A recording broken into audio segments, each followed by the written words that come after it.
Hi, Chantelle. How you doing? Hey, happy Easter. I'm doing great. Thank you. How are you, Catherine? Good to see you. I'm really good. I was telling you that I'd had a very adventurous morning this morning already, rescuing a deer from the local deer park that was caught in wire. His great big antlers were so caught in wire and it was so distressing. Oh, hi, Carol. Please do let us know where you're all joining from. And thank you for being here on Easter Friday. But what Indeed. I think was really interesting, Chantelle, is these skills that you learn in life, you never know when they're going to become back and come in useful. So when I was at university, I specialised in animal behaviour and I did all of my research work on deer. So I spent every holiday, every weekend in deer parks working with deer. I absolutely love them. And so Wow. therefore I learnt a lot. I mean, I had a pretty good understanding anyway, but I learnt a lot about or my internet's bit. I'm just going to change my internet off there. Um, I learned a lot about managing them, and it was so useful because I've used it so much with the local deer parks and everything about how to safely handle deer and how to de-stress them and everything. So I've been busy already this morning building those muscles, but it really makes you realize how important it is to keep yourself physically healthy and able and strong, because this was a really difficult job. And had I not been able to get into all sorts of positions and down and strength and things, I wouldn't have been able to do it. So yeah, when we talk about It's how so important true. health is, it's not just for It's so yourself, it's true. also how you can contribute, isn't it? Ex- That's exactly it. And, of course, I mean, I know our topic today is the four agreements and the Great Awakening, and obviously being impeccable with your word is one of them. Um, However, I find deer should never be caught in a fence Yeah. anyway. That's us humans that do that. And yes, we can understand we separating and dividing our properties and what have you. But there's a whole thing in Namibia as well, and has been for a while, where there's a whole lot of farmers that are going completely defencing for this exact reason, that too many animals have been caught in fences like this. Kudu as well, our kudu, they've got the curly wards, Yeah, and I mean you see that a lot, and they break their necks and they stuff like do. that. So part of being impeccable with my word is to absolutely have a voice for the animals. And I want to urge humans that sometimes using common sense is the best thing that we can do. So true. It's so true. And I'm so pleased because what I do upset some things because I just go in, I don't wait. You can't wait to be asked in these situations. And interesting, we've got a few of you from Michigan this morning and New York. So thank you so much for joining us. Now, Chantelle, this is a conversation I particularly wanted to have with you because and with a live audience, because I think it's so important to get the perspective from our listeners. And one of the things that you and I have spoken many times about Don Miguel Ruiz and Don Jose Ruiz. This is the fifth agreement, which covers the four agreements plus the fifth agreement. But we've Yeah. done a whole series, and I did a series with Jamie Soleil as well on it. And the reason is because these four agreements are absolutely priceless. And what's been really going through my mind, and I know we've had off-screen discussions, Chantelle, is that how we apply that. For me, it's very obvious how we apply the four agreements into our own individual lives, but Yes. applying them when you're talking about other people's lives and external events is a Right. tricky scenario for people. So Right. what we're going to do today is we're going to go through each agreement and discuss that. Look, we've got the Great Awakening, we're all opening our eyes, seeing the world through different eyes. We've sort of activated our reticular activating systems, which is that part of our consciousness, that how we see the world and make sense of it, and we're keeping it open. But how do we balance keeping it open with these agreements? Well, for starters, I'm a great believer in it all starts from within. When we've kind of started mastering these things from within, when we've understood what it is, to think, let's talk about being impeccable with our word. That's the first one that we were sort of brought up even off air.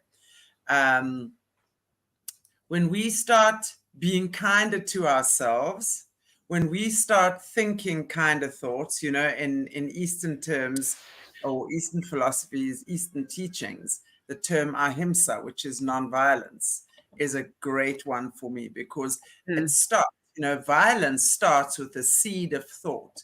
So it's the seed of, I wish I did. Why didn't I? I could have, would have, and those really are initial seeds of violence that we sow in our own minds, in our own thoughts, judgment against ourselves. How many times I say, oh God, I'm so stupid, and I wish this and that. I know I've had those fights with myself many a day, especially when I was younger. And, as I was teaching the work, and as I was obviously learning in my own journey, it became very clear to me that those patterns were the start of a very destructive pattern. So when you are judgmental towards yourself, when you are angry at yourself, when you are having violent thoughts towards yourself, when I say violent, I'm not talking about killing or whatever necessarily. I'm talking about angry, frustrated, bullying yourself. It's natural. We understand how vibration works, right? And how energy works. So whatever you're thinking inside of you has that reverberating effect, and you're putting it outside of you, and therefore you're going to attract what you're putting out there, right? So for me, it certainly begins with that. So when we are kinder to ourselves, when we are fair to ourselves, when we've learned a lot of these qualities, and for me, Catherine, it's the application of the teaching. So many of us know, we've read the books, we've heard the speakers, we've gone on all the tours, and and especially when it comes, and I mean, my platform is quite religious, especially with Christian people, and unfortunately, without bashing Christians, the most judgmental, angry, hurtful comments, the most threats come from that community, and they'll constantly throw Bible verses at you. Now, my opinion is, as long as you're still throwing Bible verses at someone, it means you have not integrated the teachings. It means you are using that as a weapon of defense. It means you are using that as a self-righteous way of putting your view across. Stop with your Bible verses. Talk to me heart to heart. Have you integrated that? Have you lived that? Because only then, we forget Jesus never had a Bible, right? Jesus was teaching God's word through connecting with the Creator, right? And he was doing that. He became the living teachings. He became the example of God's will for us on earth. And we must never forget that. So for me, that's what it's about. We are not perfect. We're always going to make mistakes. But when we've learned how to be kinder to ourselves, and then we can, once we've applied that to ourselves and actually sat with ourselves, done the shadow work, done the stuff we need to, then do we understand that somebody else has the same afflictions as what we do. And when we are impatient with somebody else, it's really an indication how intolerant or impatient we are being towards ourselves. And that's my issue, impatience. Oh, this is why we're so similar. It's a real pleasure, actually. In all seriousness, I'm laughing because, my friends used to say when I was younger that on my gravestone, sorry, excuse me, shouldn't have swallowed that frog. On my gravestone, they'd put "hurry up" because I'm always impatient and in a hurry and overexcited with life. But I love everyone joining us. Thank you so much for being here on Easter. Yeah, so I just want to read out those that have just joined us. Excuse my coughing. I must have swallowed something the wrong way. It's my peppermint tea. We are going through Don Miguel Ruiz and Don Jose Ruiz. This is the 5th agreement, but it covers the 4 agreements and the 5th one. And the first one, which Chantelle was just talking about, is be impeccable with your word. Speak with integrity. Say only what you mean. Avoid using the word to speak against yourself or to gossip about others. Use the power of your word in the direction of truth and love. And I absolutely love this, because when we're talking about, as a community, about, look, what is going on with these events, it's absolutely, impeccable that we are always looking and asking the questions with the emotion behind, as they say, of truth and love. Because if we're asking and inquiring about, like yesterday, Bryce and I did a really interesting video. Please go and watch it if you haven't, people, on the link between what's going on with Kate Middleton, P. Diddy, the Baltimore Bridge. And the reason we talked about this was not to pretend we know what's going on, because we absolutely don't. We might have our own inclinations, vision, whatever, but we don't know. I can't prove that to anyone. But are you asking, as ourselves as an individual and as a community, when we're asking those questions from a place of love and truth, it's a very different questioning and a very different conversation, isn't it, Chantelle? Right. Absolutely. You know, I think what for me is amazing with our community, we understand we've been duped. We understand for the longest time. I think that through several sources now has been, it's a dead ringer that we have been duped.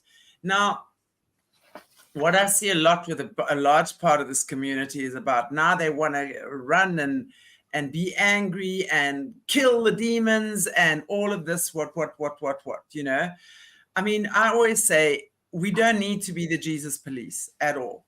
We do not need to be the Jesus police.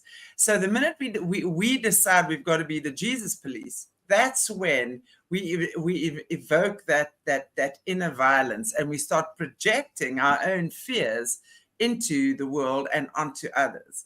So it's so true when you say, you know, like, for example, we were talking about just you and I, and I'm going to use this as an example, Catherine, off air, about the deer and his antlers stuck in the fence. Now, for me, it's simple.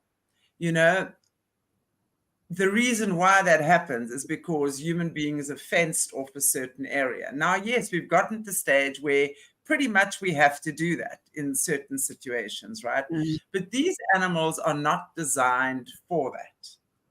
So my opinion on that matter is, okay, since we know the deer can probably kill itself and break its neck by getting stuck in the fence, is this the right place for the deer?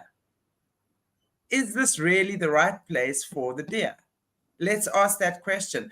Let's take it away from what do I want out of this situation, and probably what's right for someone or something else. And I have these conversations with Kerry Saint as well, who is the Australian lady I interview, and she's the advocate for the adoptees. I have learned so much from her in the last year, understanding what children need in this situation, because they are all products of forced adoption, one way or the other. Yeah. And what a child goes through emotionally, you're often going to hear adults say, well, my children are coming to a loving home. I've adopted kids and they've come to a loving home. Now, a lot of the time, those kids are not even talking. They've just become silent, because the whole narrative is for those kids, for example, is that you must be grateful you've got a home. Right. And but meanwhile, the trauma those kids have gone through. So instead of, well, this is right in our home, it's about asking the children. You see, being impeccable with your word isn't about communication and talking all the time. Communication is knowing when the hell to shut up and listen and allow somebody else to express their views as well.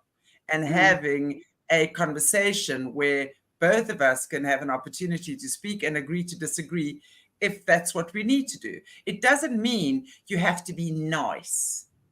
Being nice is very different to being kind. Being nice often implies you feel you have to do something to gain acceptance from somebody else or some other situation. Being kind doesn't necessarily mean you've got all the icing sugar on. It's actually often taking a tough stance and saying, absolutely not. This is the way it needs to be done, because that person or that creature is suffering in this environment, and the best for us to do, and for me, I always look, what's the highest? We need to look for the best and the highest outcome for everyone. That doesn't always mean that people aren't going to get hurt. If you know you're in a dead end marriage and you need a divorce because this is just rotting at the core, doesn't mean your partner or your kids aren't going to be hurt. It's not what you do, it's how you do it. So through sitting down, having the communication and giving understanding in situations is very often going to be the thing that resolves everything. So it's really about how you use your words, not stopping yourself from using them, but how you use your words. And that is going to depend on what is happening within you. How mature are you within you? How emotionally developed or rounded off are you as a person? And then from there, then you express yourself from that intention. What's the intention? I always say to my clients and my students, what's your intention here? And you got to take that one step at a time. And the minute you feel your integrity is off track, step back. And one word you used, one word that came up in this conversation as well, is integrity. Integrity basically means being in truth with yourself, doing what you've said you're going to do, honoring the truth of those and those around you. So when the minute you feel you're out of integrity, you've got to reverse a little bit, readjust, recalibrate, and then move forward again. We all make mistakes. We all absolutely. Because it's like Carol said, you know, how many lifetimes to master this. And what you were saying there, Chantelle, I think this is really key. And ask us in the chat any questions. Please do ask, because even if we only get through the first agreement today, I think this is worth spending time on, because there's a couple of things I want to bring up. What you were saying there, it's all about that, as they say, speaking with truth and love. And a couple of things I want to bring up. Everyone knows, you're probably bored of me bringing up Wayne Dyer quotes, but you know, if you squeeze an orange, only orange juice can come out. So if that emotion is not inside us, when we're looking at Biden, when we're looking at Bill Gates, when we're looking at these things, if we don't have that emotion, that unresolved emotion inside of ourselves, it cannot come out. It just can't. And we see this time and time again. But one of the things I love, I interviewed Don Jose Ruiz. Oh my God, it's on my channel. Like you and I said, Chantelle, some of the most powerful interviews that you find on the internet have got the lowest views. If anyone hasn't watched that, please go and have a look, because this man is amazing. He's been through so many personal struggles, and the way he conducts himself is wonderful. But one of the things I heard him say in another interview is about changing the weather within. And what he means is the weather is our emotion. So if we really understand the emotion, our words is basically the truth, like you were saying, is the emotion behind the words. We all know two people can use exactly the same sentence with a very different intent behind it. So what's your weather within yourself? What's your storm that's brewing that hasn't been cleared? Because I'm quite conscious of the fact that when I feel myself getting riled up and angry and things like that, of course, I look at everything through a completely different lens, which means I'm attracting all these things into my awareness. Right. It's this fine line, and I'd love your opinion, and anyone in the comments, let us know any questions, because say we're looking at some atrocities. Let's just even take a situation like P. Diddy that's coming out, which, you know, Jeffrey Epstein stage 2 sort of thing. With what's coming out, and who knows whether he's been thrown on the bus, what he does, whether he's guilty or not. It's not about that. But when we're looking at that situation, what is the intent behind it? Do we want him to go down? Do we want revenge? Do we want suffering? Or do we want the world to be a better place for everyone and this behavior to end? You know, for me, this is really because I have been teaching this stuff for more than 20 years, and you know, I've understood it in a different way to what I know a lot of people understand it. I believe God has created us all, right? We're all created by the same creator. In order for us to experience the duality of the world, in other words, the love, the fear, the light, the dark, because if we look at planet Earth, it's a planet of opposing forces. Now, there's no new age anything around that. We just got to look at that, and we got to see what it is.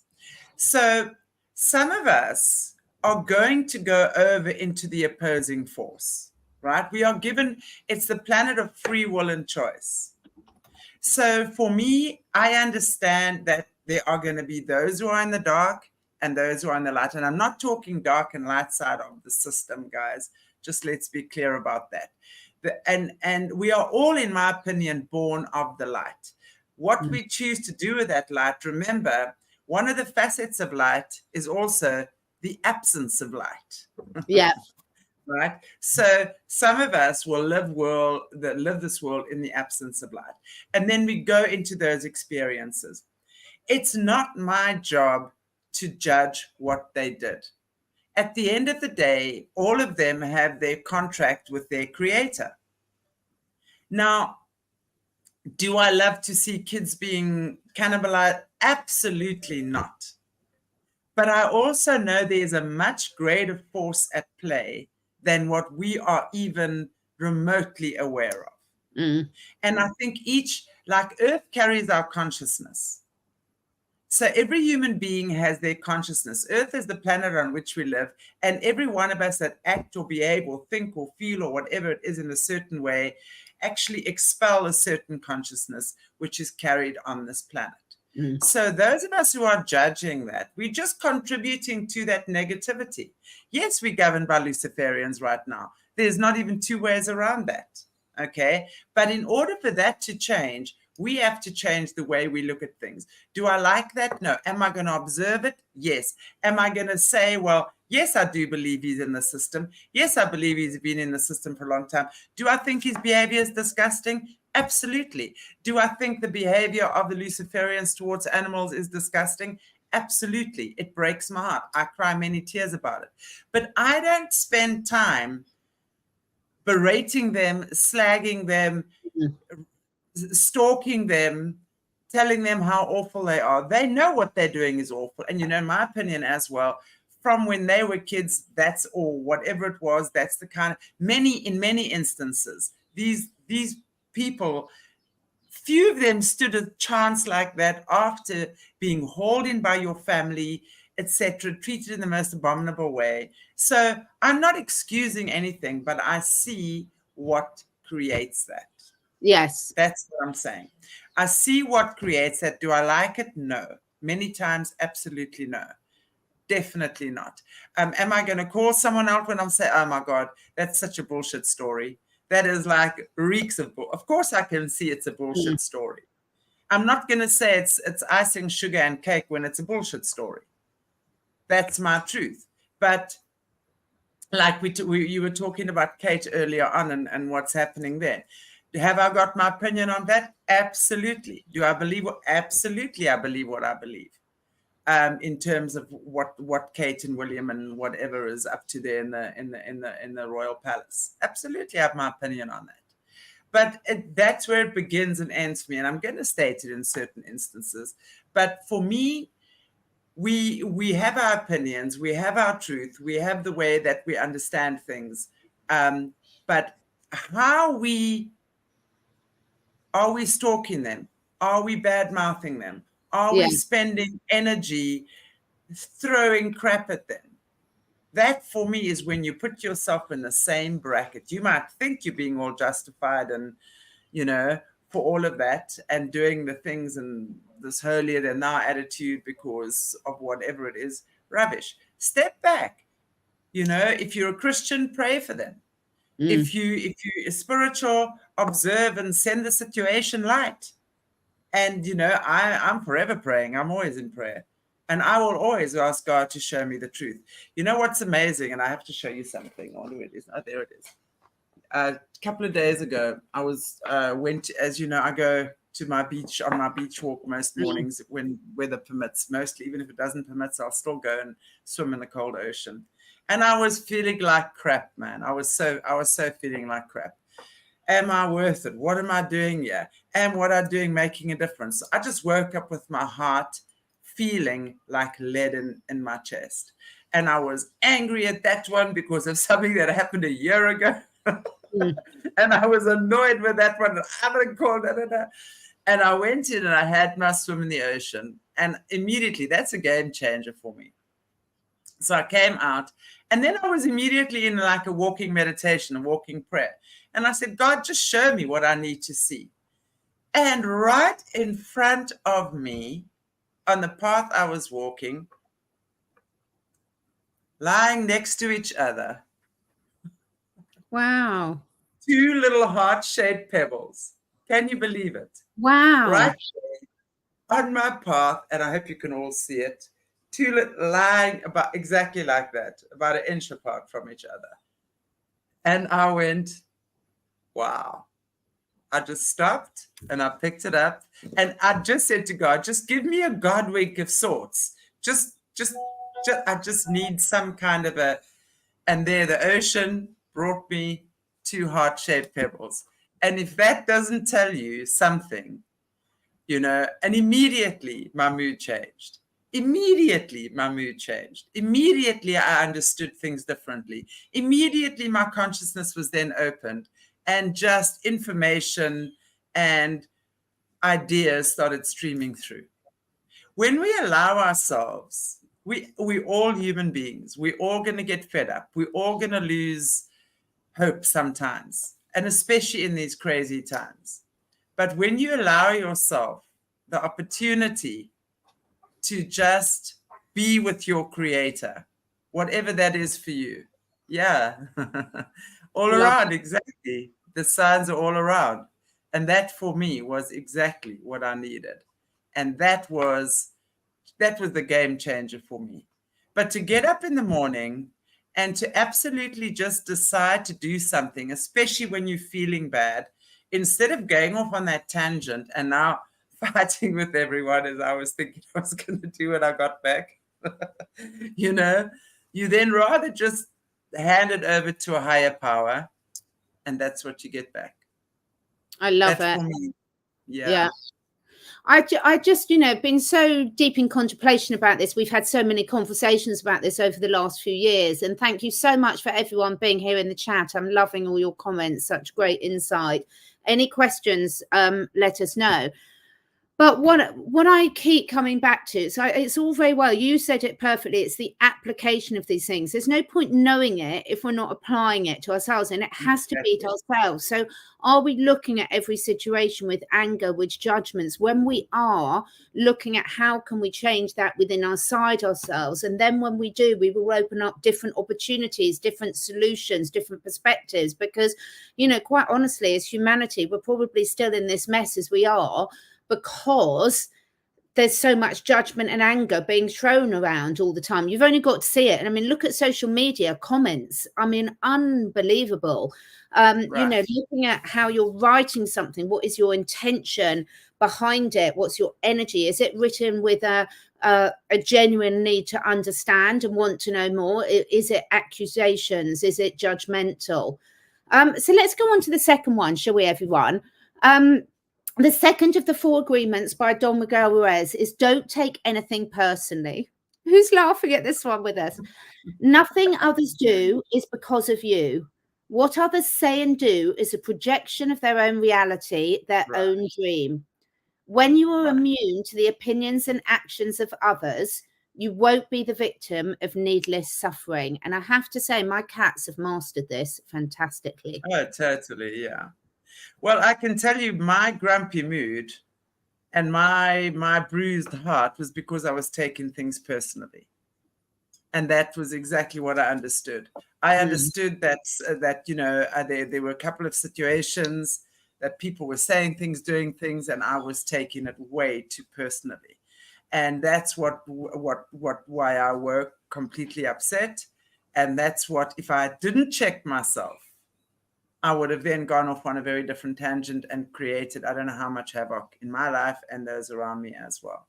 So we take things, you know, when we take things personally, it's like we feel bruised. It's like someone is throwing stones at us. Meanwhile, at the end of the day, it's really their own shit, excuse my language, that they have not actually dealt with yet.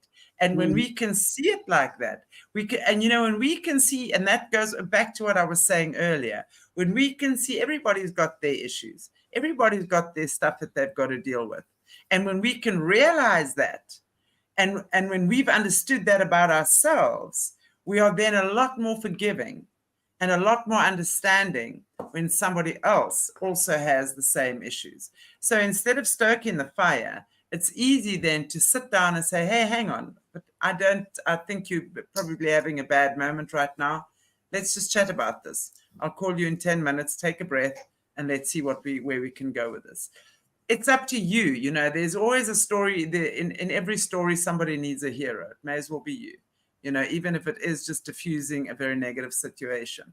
So my opinion there is, if we take things personally, it's because we haven't resolved our own issues within our own being yet. So true. And I think, you know, when we look at the mask situation that we've so many people have been subjected to over the last few years. Now, most of us, until we really go on this journey and it never finishes, cannot see ourselves clearly how other people are seeing themselves, how other people are seeing us. We just can't.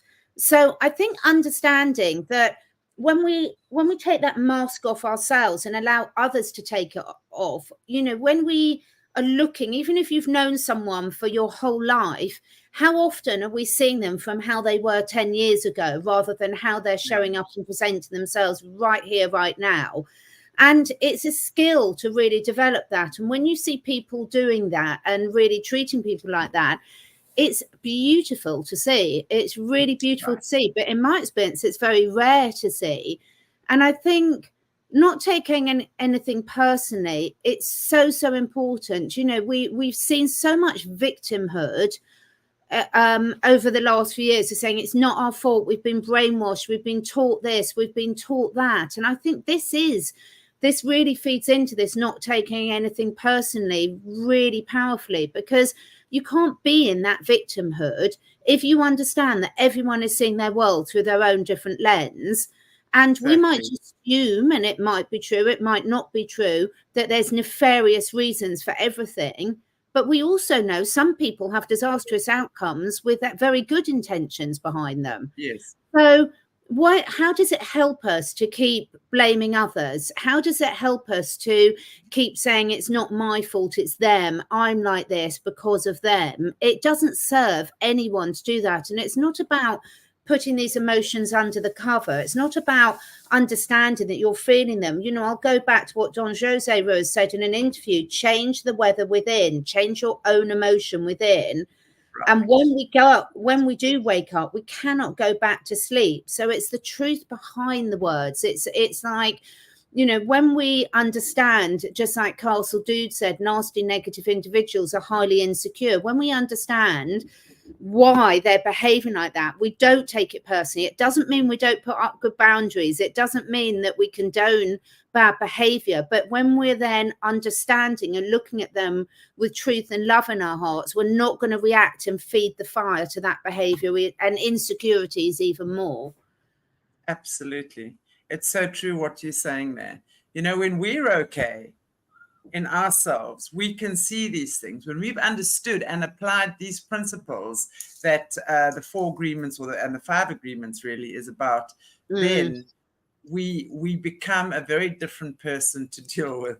Castle Lead, I'm very happy my South African sounds like shut.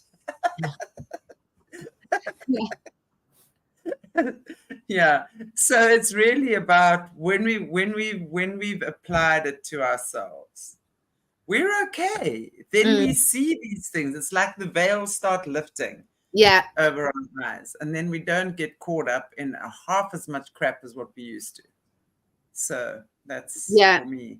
Yeah, absolutely. And I agree. You know, that's a good point, Gatta. You know, victim mode, you understand and feel and choose differently. That's a very good point. Yeah.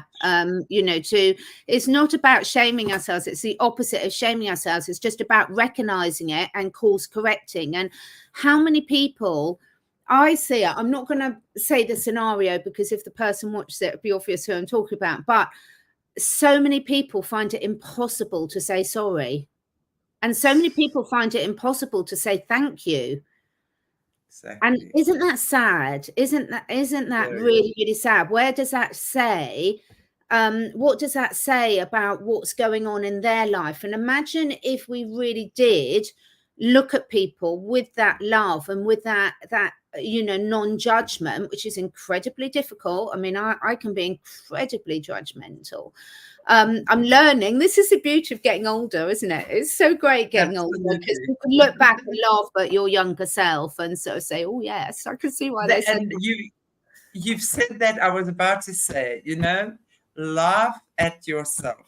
Laugh at yourself, because when you're getting ridiculous and all caught up in knots and you want to go and fight, I tell everyone I work with, that's the moment. Step out of yourself and imagine you're watching yourself on a television screen and just start laughing. Go, okay, it's okay. Come, I need to give you a hug, because this is not serving you in any way. Chuckle at yourself for getting all caught up in knots. Chuckle at yourself. Have a good laugh at yourself, with yourself, for yourself. When you start doing that, it changes again. It's a game changer. And then you can again be a lot more kind and understanding in a situation that involves others as well. And this is what it is. It's like when people see you doing things like that, it gives them permission to do the same. They learn from that. And when they learn from that, then it kind of is that 100 monkey effect, right? That domino effect. Yeah. Then people start changing the way they're doing things as well. I mean, and let me just put my hand right up here. I'm not saying I'm perfect at this. Let me tell you, there have been some situations that I have a knee-jerk reaction to as well. And I've got to very much, step back, and I've got to say, okay, Chantelle, apply your own teachings. Yes. And I'm like, duh, and then I try to, and then whenever I sit with myself and just say 10 minutes of silence and grab your diary or your journal and just write down what you're feeling, that for me is a very good thing. Just, right. And when you're wrong, it becomes a whole lot better. Even better, go and tell your guinea pigs, because when I'm feeling like that about someone, I go and tell Mossy Flop, my gorgeous guinea pigs, they're all gorgeous. And she just looks at me and then everything is forgotten. Now, one thing I do want to say, I know we're talking about I love doing guinea pig impressions. It's my favorite. I know we're talking about the 4 Agreements by Don Miguel Ruiz, which is amazing, but I've got a mentoring group that I work with some of my ASEA people. They are the most amazing group of people. Honestly, so much wisdom in that group. And one of the ladies recommended a book called The Anatomy of Peace. And The Anatomy of Peace is the most brilliant book about nonviolent communication. And we've all just read it or listened to it on Audible. And we're even just, again, however much studying, there's always so much more we can learn. Someone putting it across in a slightly different way, in a different scenario. But also, we're not the same people we were yesterday. So we'll hear things that we wouldn't have heard yesterday. And that book I would recommend to anyone. I'll put it in the chat. It's called The Anatomy of Peace. There's various different editions. I listened to the 4th edition. And I learned so much from that, even, to complement what's in this book. And it's very, very interesting that it's so true that when we behave differently from an authentic place, from a place of integrity, people can feel it, animals can feel it, trees can feel it, everything can feel it. So often, no wonder people get defensive with us, because that's the energy we're giving off, and it then just becomes a butting heads. Right, exactly. So the third one, thank you so much for your kind comments. We really appreciate that. Any questions, put them in the chat. We're happy to answer questions. Now, I love this one, Chantelle and everyone. Don't make assumptions. Find the courage to ask questions and to express what you really want. We're not that good at that, us Brits. Communicate with others as clearly as you can to avoid misunderstandings, sadness, and drama. With just this one agreement, you can absolutely transform your life. Clear communication and asking questions. I've got to tell you, and having been a healer and a mentor for so many years, I'm lucky. That's one of the things I do, even in my own personal life. I mean, I was even accused once by a friend of mine of saying, "You're very manipulative, I'm like, "What do you mean?" And he said to me, "Well, you get people tell you things about themselves just like that. And I'm going, well, I'm probably one of the few people who asks direct questions. So it's not like I'm getting it out in a manipulative way. If there's something I want to know, I'm going to ask you. I'm not offensive, whatever. I understand when if there's something that needs to be asked in private, I would do so privately. It's not like shouting it across the room. But I have really come to learn that if there's something I know, I'm going to give you a good example. We were a crowd. I mean, I went to boarding school, and there's a crowd, you know, my classmates, and there's more than half of my classmates. We'll still go to our school reunions, right? So it was that maybe 5 years ago, and our head girl in the group, was clearly gay, right? And she was best friends with the other clique. I was friends with the rebels. She was like these were like the prefects and the whatnots, right? So they were all gossiping. She was arriving the next day. So we all arrived, and everyone, now we're in our 40s already, right? Our late 40s, early 50s. Okay. It's not like we 18 or 20 anymore. And then all her good friends were like gossiping about her being gay, and they're sure that this is this is not just her friend, it's her girlfriend, and this. So I'm like, well, why don't you ask her? And they're going, no ways. So of course she arrives the next day, and we're having sitting down, and I said to her, so are you and Anne a couple?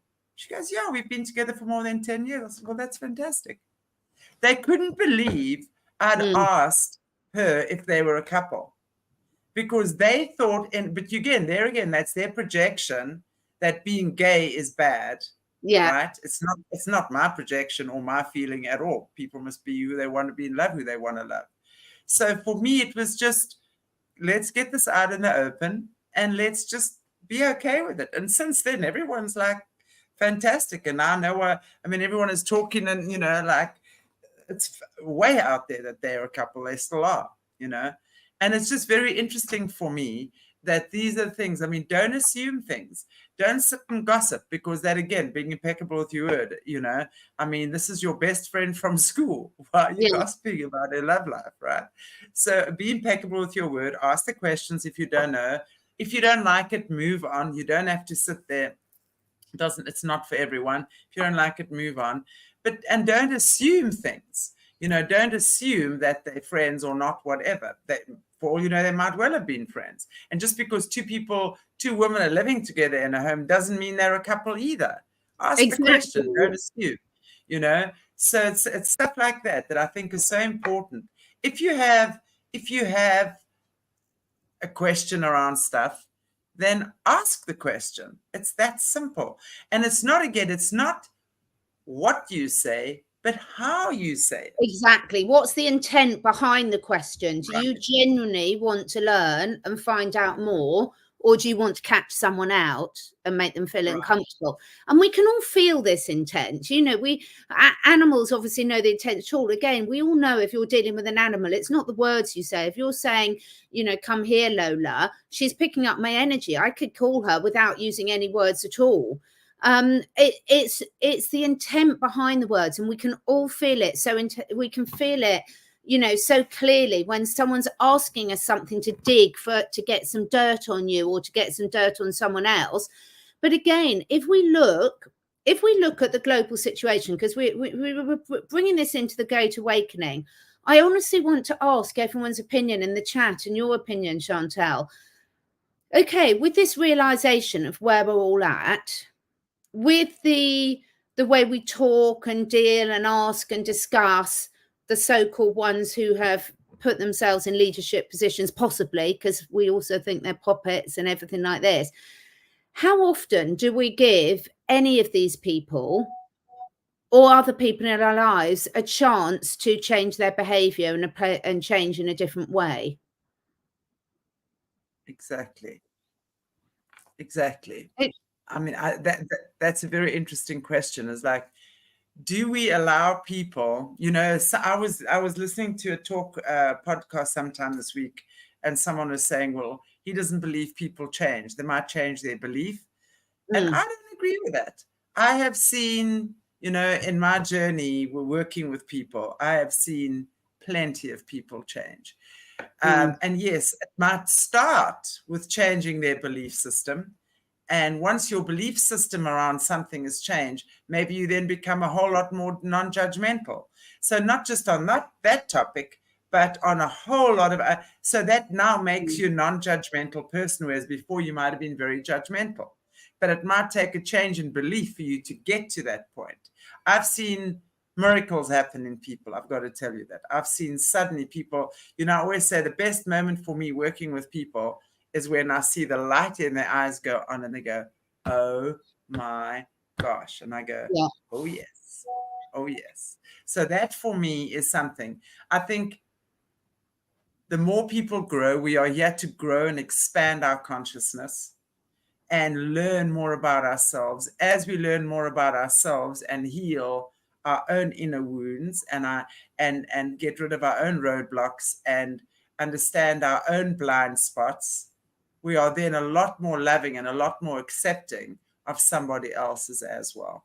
And then you would want that for your children, you want that for your spouse, you want that for your siblings, and then instead of now becoming someone who's like a Bible basher or whatever it is for the whole family, allow people to choose for themselves. That's the most loving gift you can give someone. You know what I'm saying? So I do believe that when we allow for that space for people, just by allowing people to be who they are, that makes the most incredible change in a human being. Bodies start healing, minds start healing, emotions start healing. And we just become a much more connected version of ourselves. It doesn't mean our spirit is now different. The spirit is still the same, or the soul is still the same. It's a just more upgraded version of who you were before.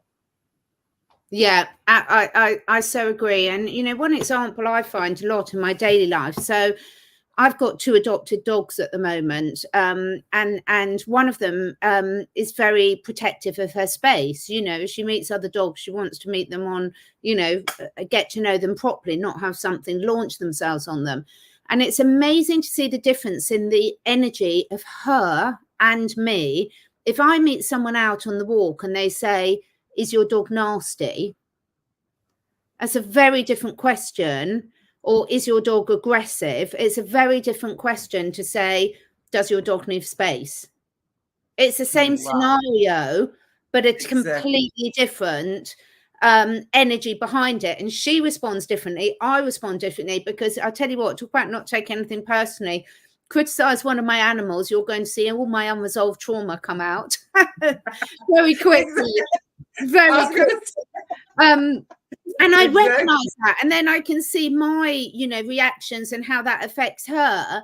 And it's not that the person means any offense, but it's a very different energy and intention behind the words, because most people that have got dogs understand that a lot of nervous dogs, it's caused by trauma or bad handling by humans. It's very, very rarely caused from the animal's perspective. I love that, actually. Does your dog need space? I think that's a beautiful way of respecting the animal too, because we must never forget animals too are sentient beings, and they are much smarter than the average human. They'll smell your energy and they'll react to that, and then you'll go, oh, your dog's so aggressive. Meanwhile, back at the ranch, it's literally what you've been putting out there anyway.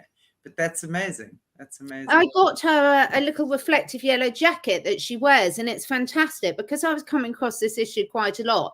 And I've got her lovely little yellow jacket, and I'm not one that labels animals, but all it says on there with a really lovely smiley face is, I need space, thank you very much. And when I put that on her and people see that, they react in a completely different way.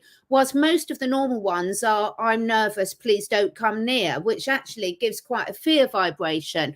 So, we're improving all the time. But I think, this ties in together, the be impeccable with word, don't take it personally, don't make assumptions. Absolutely. And the intention behind all of it. So we've got a few minutes, and no doubt not to mention the English language being a huge knuckle buster throughout. Yes. I mean, so many. Look at legal speak, look at maritime speak, look at a lot of things. It's so fascinating to examine that, isn't it? Really good point, RD. So the last one of the 4 agreements, we've got time to discuss this, Chantelle. Always do your best. Your best is going to change from moment to moment. It will be different when you're healthy as opposed to sick. Under any circumstance, simply do your best and you will avoid self-judgment, self-abuse and regret. Absolutely. And as you say, your best, I mean, if I break my arm today, okay, my best carrying a bunch of groceries from the car is not going to be the same as when I'm healthy and pain-free. So as you say, every day your best can change. You might feel sad and you might feel tired tomorrow, and your capacity is that much as opposed to being that much today. So whatever it is, and again, I think, all of these agreements are so beautiful because they really link into each other. Yeah. So by communicating, say, you know what, I'm really feeling low on energy today. I need a bit of space, but I'll be back to my usual self in an hour or two. So just give me a moment to catch my breath or take some time out. The minute somebody communicates that to you, you immediately respect that and give them space. And then you won't take it personally if they zap at you because you haven't understood they're in a different frame of mind to what they were a week ago, right? So it really is important, again, to communicate for your own personal well-being and just for the sake of having a much more harmonious life experience in general. So your best does change from day to day. And maybe, I love it. And I would say, for everyone in the chat, how often do we really feel we are doing our best? It's a really good question to ask ourselves, isn't it? And be really honest with ourselves. Did I really do my best in that particular situation? Did I put all these tools that I've learned over the years into practice?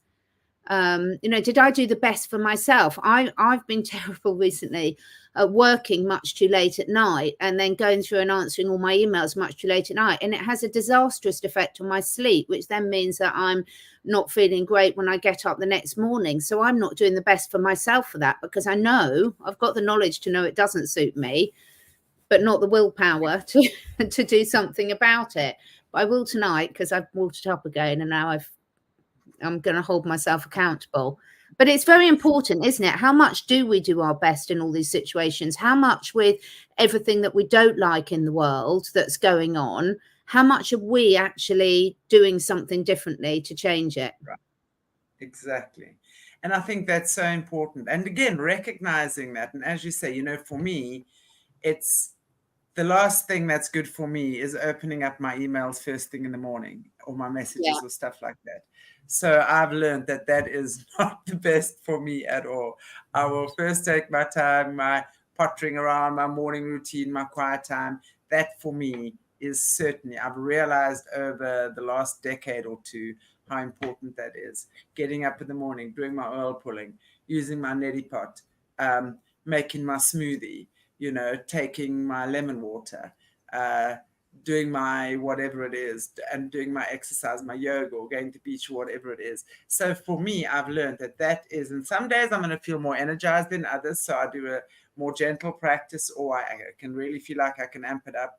And I've learned, and again, this is about, and it's so interesting because it's how we judge ourselves, right? Yeah. And I've realized as well, I'm a very, very tough taskmaster on myself.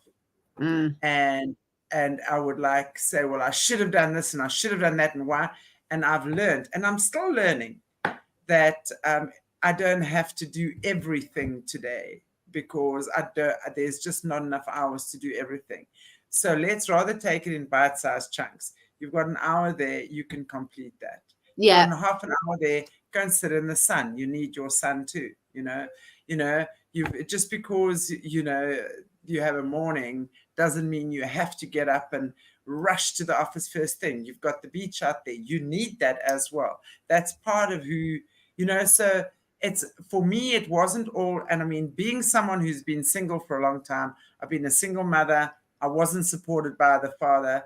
So I had to make sure that my son was provided for, and I just sacrificed. Everything was to make sure he was okay. It's not the case anymore. And it's taken a long time for me to actually to have those habits die off, where I can actually relax and do things somewhat differently, you know? And that is something, and I think all of us need to realize, again, different stages, your best is something different. And as long as you're feeling comfortable about what you've achieved. And so what if you have a pajama day today? That's okay too. You know, those, you need them too, right? So for me, that for me is something where I'll easily whip myself because I haven't done enough. Yeah. This is an interesting one from Mary. Thanks for your question. I think using the term best causes us to judge ourselves. So I'm just going to cover from my perspective, being 100% honest. It only triggers me or causes me to judge myself if I know I'm not doing the best. So if I honestly know that, you know what, that is the best, given everything that's going on with me at the moment, I honestly feel this is the best I could do, then I don't feel any resistance to that. But exactly. I do sometimes feel resistance to that when I know deep down I haven't done the best that I could have. Exactly. So that's how I would answer that, Mary. Anything to add, Chantelle? And I just say exactly what I was saying as well, you know, because I am a bit of a workaholic. I love what I do, and I feel sorry for anyone who's in my space because my life has been what it's become now, right? But it really is about understanding your best changes. And in certain situations, it isn't. It's again, and it's true, it's what I was saying. I judge myself harshly, used to, not nearly as much anymore. And Mary, it's up to us to not judge ourselves. That again goes past, when, if we're feeling judgmental about ourselves, if we're giving ourselves a whip because we haven't done what we should be doing. And as I said, I put my hand up to that. I put my hand up to all of these things. So it really is about just realizing what we need to do, that we need balance, stability and balance. And it's as important for me to have my morning swim as what it is for me to reply to my emails and set up my appointments. That for me is what I've come to understand about myself. And if I did not have that, I would be a very unpleasant person most of the time. I so agree. It's like me. I get so many people saying to me, oh, why do you make your life so busy? Because you've got all your animals to look after. And to me, that is the most joyful time of the day. Getting up at the crack of dawn and going and seeing all the animals and feeding them, it just sets me up so well for the day. Where I am a bit bad on myself is I'm quite harsh on myself if I don't feel I've done it properly. And of course, sometimes, unfortunately, in life, you do learn the hard way when you make mistakes. But I've so loved, oh my God, look at this. I must have showed this one. I've 2 wild Mustang horses. How beautiful. I wish playing with wild horses are the greatest teachers.